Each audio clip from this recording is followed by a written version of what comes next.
बोल सच्चिदानंद भगवान की जय। बोलिए सतगुरुदेव भगवान की जय।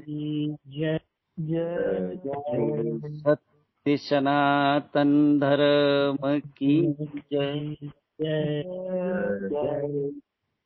आज का प्रश्न है, संसार के सभी लोग सुख दुख मान अपमान जीवन मरण को भोग रहे हैं और संत सद्गुरुजन कहते हैं कि एक है हमारे भीतर जो सुख दुख से लिप्त नहीं होता है।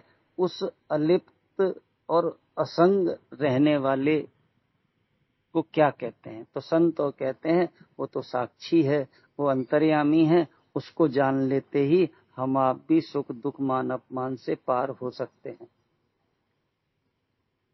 यद्यपि असंभव सा लगता है, पर बहुत दिनों तक सत्संग करेंगे, संत सद्गुरुजनों का सानिध्य करेंगे ना, तब एक बात स्पष्ट हो जाएगी कि जड़ चेतन की गांठ यही सुख दुख भोगवा रही है। और जब तक ये गांठ रहेगी तब तक हमारे आपके जीवन में चिंता भय दुख अशांति बने ही रहेंगे। देह बीमार है, मैंने कहा मैं बहुत बीमार हूं, निश्चित जानिएगा ये जड़ चेतन की गांठ से तादाम्य हो गया है। पर रामचरितमानस जी में कह दिया कि जड़ चेतन ही ग्रंथ पर गई, जदप मृषा छूटत कठ नहीं। बड़ा उत्तर भी दे दिया कि जदप मृषा ये झूठी है, गांठ लगती नहीं है, पर छूटत कठ नहीं। ये जन्मों जन्मों के संस्कार हैं। तो मैं बीमार हुआ, देह बीमार हुआ, बोले मैं बीमार हुआ, देह बूढ़ा हुआ, मैं बूढ़ा, देह मरेगी मैं मर जाऊंगा। ये अज्ञान के कारण गांठ लग गई है। ऐसे ही मन सुखी दुखी होता है, पर सुखी दुखी होता है मन और हम उससे तादाम्य कर लेते हैं। सुखी दुखी होते हैं, चिंता भय ये हमने सब आरोपित कर लिए इस गांठ के कारण। और जब तक यह गांठ नहीं छूटेगी तब तक हमारे जीवन में दुख चिंता भय सच्चे लगेंगे। सच्चे शब्द बड़ा प्यारा है, मिथ्या है एक सत्य है। जैसे स्वप्न जब तक स्वप्न है, जब तक वो चल रहा है, जब तक हम स्वप्न देख रहे हैं, पर जैसे ही स्वप्न खुला तत्काल पता लगा कि वो तो वहां की बीमारी झूठी थी, वहां की तो चिंता झूठी थी, वहां का दुख झूठा था। कारण क्या? जग गए, सपना मिथ्या हो गया। ऐसे ही जब तक यह संसार सत्य लगेगा, देह सत्य लगेगा, तब तक 100% हम दुखी होंगे, चिंतित होंगे, परेशान होंगे। और संत जन हमें जगाते हैं कि जग जाओ, जगत है जागृत का सपना। जगत क्या है? ये जागृत का सपना है, यहां भी सपना देख रहे हैं। निरख तू निज स्वरूप अपना, शिवो हम जान जरा प्यारे। मैं शिव हूं, मैं व्यापक हूं, सर्वत्र हूं। ऐसा होते ही ये सपना देह वाला जो हम संसार में यहां घूम रहे हैं ना, ये सपना झूठा हो जाएगा। कब? पूज्य गुरुदेव भगवान जी कहते हैं तत्काल। तत्काल शब्द क्या? उस क्षण, जिस क्षण हम अपने स्वरूप में डूबे होंगे। तो ये झूठा हो जाए, और फिर 1-2 बार 4 बार तो हो जाता है, पर इसके लिए हमें बहुत सजग रहना पड़ेगा, सचेत। बेहोश हो जाते हैं हम फिर एक बार जग भी गए, थोड़ा मौका पड़ा, फिर हम बेहोश हो गए, फिर दुखी हो गए, फिर चिंतित हो गए, फिर बीमार अनुभव करने लगे। अब एक बार यह गुरुजन जगा देंगे, फिर हमें जगना सीखना पड़ेगा। अभ्यास, यहां अभ्यास कर्तापन समाप्त हो जाए। मैं तो साक्षी हूं, कोई भी घटना आएगी, दिस टू विल पास। इसके लिए सत्संग से विवेक मिलेगा। पहले भी हमारे आपके जीवन में देखें कितनी चिंता नहीं आई, कितना दुख नहीं आया, कितनी बीमारी नहीं आई। कौन सी टिक गई? सब चली गई। और ये आ गई है, ये कौन सी टिक जाएगी? मैं तो जानने वाला हूं। अभी अभी ये घटना हुई, अभी अभी ये दुख आया। अभी तो मैं 2 मिनट पहले सही था, तो सही वाली अवस्था को मैंने जाना। अब इस दुख को भी जान रहा हूं और इस दुख में ही जगना है। दुख में जगे तो पता लगा, हाँ ये दुख आ गया है, आया है तो ये अपनी ऊंचाई पे, पीक पर है। पर धीरे धीरे धीरे कोई भी दुख देखें, जब आता है तो बड़ी तीव्रता से आता है, लगता है ये एकदम क्या हो गया। पर हम देखेंगे वो दुख भी धीरे धीरे सरक गया। इसी का नाम संसार है।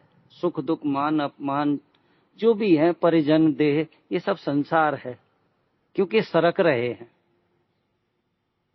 इस सरकने वाले को यदि हमने सबसे पहले खोज करना है तो अपने में करना है। और अपने में जिसने भी खोज कर ली तो फिर पता लगा कि जो मुझ में है वही सब में है, अबदल। और जो मुझ में बदलने वाला है वो सर्वत्र बदलने वाला है। ये अभ्यास जब हो जाएगा तो फिर हम सचेत रहेंगे। तभी संत जनों की वाणी याद रहेगी कि सुख सपना, दुख बुदबुदा, दोनों हैं मेहमान और दोनों का स्वागत कीजिए जो भेजे भगवान।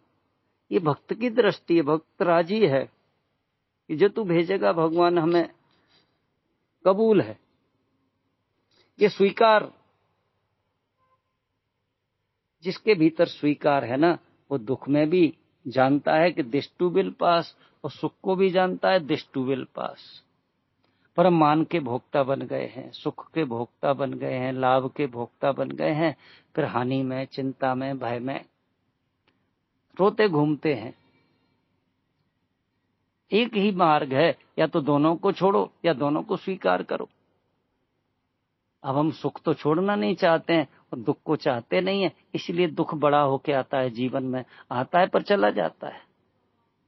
बड़ा किस लिए लगता है कि जितना जितना मैंने उस सुख को रोकने का प्रयास किया, उतना उतना ही वह सुख चला गया और दुख ज्यादा बड़ा लगा। यदि हम होश पूर्वक विवेक हो जाए तो जैसे हमने जवानी का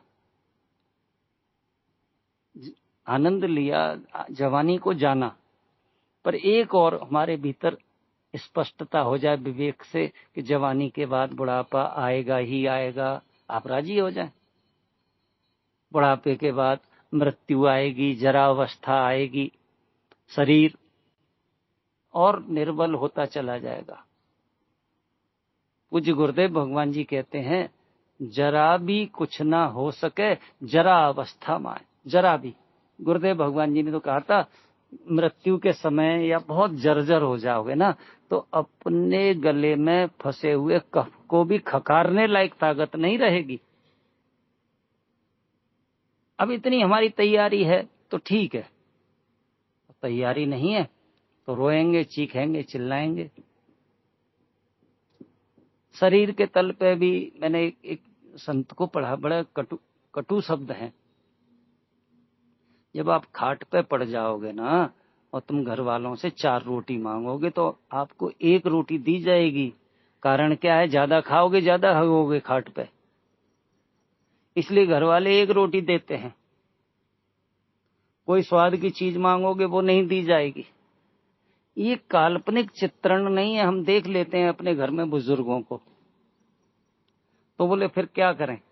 अध्यात्म को अपना लो और आप साक्षी हो जाओ, आप समता में स्थित हो जाओ कि मैंने जवानी को भी जाना, अब बुढ़ापे को भी, अब जीवन को जान लिया, मृत्यु को भी जानूंगा। ये बड़ा प्यारा शब्द है। आप मरते नहीं हैं यह स्पष्ट हो जाए, और आप मृत्यु को जानने वाले हैं, क्योंकि सब कुछ जाना, मृत्यु को भी क्यों नहीं जाना। बताते हैं सुकरात, सत्य बोलने की उनकी बड़ी थी कि वो सत्य की ही चर्चा करते थे। इसको हम लोग ब्रह्म ज्ञान कहते हैं। वो सत्य की चर्चा करते थे और सत्य को इतना सत्य करके बोलते थे कि वहां के लोगों को, उनके अहंकार को, उनकी जो पूजा पाठ की पद्धतियां थी, सबको ठेस लगती थी। तो लोगों ने शिकायत करी राजा से, ये सुकरात है ना, ये बहुत झूठ बोल रहे हैं। उस परमात्मा को जो कहते हैं वो पैदा नहीं होता, मरता नहीं है, सब में है। राजा भी मंत्रियों के बहकावे में आ गया। सुकरात जी को बुलाया गया। बोले आप सत्य बोलना बंद कर दीजिए, आप हमारी दृष्टि में झूठ बोल रहे हैं। यानी ब्रह्मज्ञानी संसारी लोगों की दृष्टि में तो गप ही मार रहा है। तो बोले हमें आपको माफ कर देंगे, और यदि आपने फिर भी बोला तो आपको सजा दी जाएगी, मृत्यु दंड दिया जाएगा। तो सुकरात के शब्द थे कि मैं अब तक जिया हूं सत्य के बल पर, क्या इस देह के तुच्छ जीवन के लिए मैं अपने सत्य को बोलना बंद कर दूं? बोले मैं सत्य ही बोलूंगा। राजा ने एक बार और समझाया। बोले नहीं, मैं सत्य बोलूंगा, नहीं तो जीना किस काम के लिए, मैं किस लिए जी रहा हूं? क्या रोटी खा के जीवन जी रहा हूं? क्या कोई मान अपमान के लिए जी रहा हूं? अंततोगत्तो राजा ने कहा इनको विष पीस कर खिला दिया जाए। सुकरात ने राजा को धन्यवाद दिया। बोले ठीक है जी, नो प्रॉब्लम। अब बताते हैं सुकरात एक कक्ष में थे जहां झील की कोठरी में, वहां उनके बड़े प्यारे से शिष्य को ही आर्डर दिया, ये विष को पीसेगा, संखिया को पीसेगा और फिर वो सुकरात जी खाएंगे। चारों तरफ सैनिकों का पहरा था, कहीं भाग ना जाए। सुकरात बड़े आराम से बैठे हैं। कहते हैं अपने शिष्य को, देर क्यों कर रहा है भाई, अभी तक पीस नहीं पाया यार, छोटा सा काम भी तेरे से नहीं हो रहा है। शिष्य रोते हुए कहता है महाराज जी, मैं ये सोच रहा हूं कि लेट पीसूंगा तो उतनी देर तो आप जी लेंगे। शिष्य का भाव अपनी जगह था। गुरु कहते हैं तू पागल हो गया है, जल्दी ला तू। और बताते हैं उन्होंने वो जहर खा लिया, खा के लेट गए। अब होश वाली बात आ रही है, देखें कितना होश। धीरे धीरे उस जहर ने असर किया। तो कैसे कहते हैं शिष्यों से कि देखो अब इस जहर का असर मेरे पैरों पे शुरू हो गया, पैर मेरे मरने लगे। अब पैर घुटने तक मर गए। धीरे धीरे और असर पड़ा कि अब जो है मैं कमर तक मर गया हूं। अब हाथ मरने लगे, मेरा दिमाग भी मरने लगा। पर इतना मैं जान रहा हूं कि मैं नहीं मर रहा हूं, इस मृत्यु को जान रहा हूं। इतना गहरा होश सद गया उनको। बस आखिरी शब्द बोल रहा हूं कि अब देह मरी और मैं सर्वत्र हूं, सदा हूं, जान गया। यद्यपि ये जटिल साधना है, पर क्या हम इसके लिए तैयार हैं? प्रयास तो करें। कह दें भगवान जो तुझे भेजना है भेज, चाहे सुख दे या दुख दे, आगे तेरी मर्जी। ऐसा कभी हमारे आपके जीवन में आ जाए तो समझ लीजिए हम समता में स्थित हैं कि बीमारी देह तक आएगी, बुढ़ापा देह तक आएगा, सुख दुख मन का जान, और राग द्वेष मत के धर्म, तू सांख्य शास्त्र निर्माण, शिवो हम जान जरा प्यारे। ये पराकाष्ठा जिनके जीवन में भी हो गई तो उनके लिए कह दिया सो मूरत भगवान। ऐसे गुरुजनों के लिए कह दिया काम क्रोध जे के नहीं। और ऐसे है, मैं झूठ नहीं बोल पाऊंगा, उसमें इसी तरह का भाव है। और वह अपने स्वरूप को जान गए हैं, सो मूरत भगवान। ऐसे जनों के लिए और कह दिया ब्रह्म ज्ञानी आप परमेश्वर। ब्रह्म ज्ञानी स्वयं परमेश्वर हैं, जिनको ढूंढे महेश्वर। और ब्रह्म ज्ञानी ऊंच से ऊंचा, ब्रह्म ज्ञानी ऊंचे से ऊंचा है अपनी स्थिति में, पर सबके लिए नीचे से नीचा। इतनी ब्रह्मता, इतनी दया करुणा होती है ऐसे संत सदगुरु जनों के जीवन में। तो हम आपको भी ऐसे संत मिल जाएं और वह हमें समता में रखना सिखा दें, तो फिर हमारे आपके लिए आवन जान एक खेल बनाया। ये आना जाना, बुढ़ापा, जवानी, ये खेल है, और मैं तो इनका प्रकाशक हूँ। और जो प्रकाशक होता है वो अबदल है और वही सर्वत्र है, सदा है। ऐसा जान के हम मुक्ति का आनंद भी ले सकते हैं। इतना ही कह के वाणी को विराम। बोल सच्चिदानंद भगवान की जय।